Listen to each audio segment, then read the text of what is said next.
एक बार की बात है, घने जंगल के किनारे एक अकेला गीदड़ रहता था। दिन में वह जैसे तैसे खाना ढूंढ लेता, लेकिन रात होते ही उसके दिल में एक अजीब सी घबराहट भर जाती।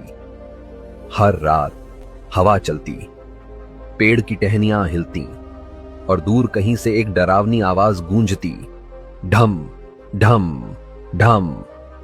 ऐसा लगता जैसे जंगल में कोई बड़ा दानव रहता हो जो अंधेरे में अपना प्रहार कर रहा हो। जंगल के सारे जानवर उस आवाज से डरते थे। गीदड़ भी कई रातों तक कांपता हुआ पेड़ों के पीछे छिप जाता। लेकिन एक रात उसने खुद से कहा, डर से भागने से डर खत्म नहीं होता। कभी कभी हमें सच जानने के लिए खुद अंधेरे के पास जाना पड़ता है। इतना कहकर उसने हिम्मत जुटाई और आवाज की दिशा में चल पड़ा। जैसे जैसे वह आगे बढ़ता, आवाज और भी तेज होती, ढम ढम ढम। गीदड़ का दिल तेज धड़क रहा था।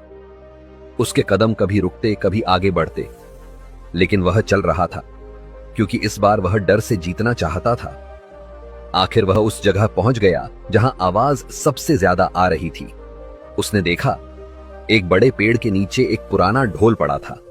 हवा में हिलती टहनियां ढोल पर गिरती थी और वही डरावनी आवाज बनती थी।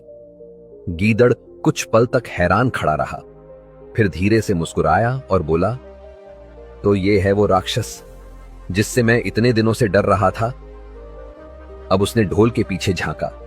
अंदर से सूखे भोजन के टुकड़े मिले जो शायद सैनिक पहले छोड़ गए थे। उसने पेट भरकर खाया और चलते चलते आसमान की ओर देखकर बोला, डर हमेशा चीजों को असलियत से बड़ा दिखाता है। हकीकत जान लो, डर अपने आप छोटा हो जाता है। और वह खुशी खुशी जंगल की ओर लौट गया।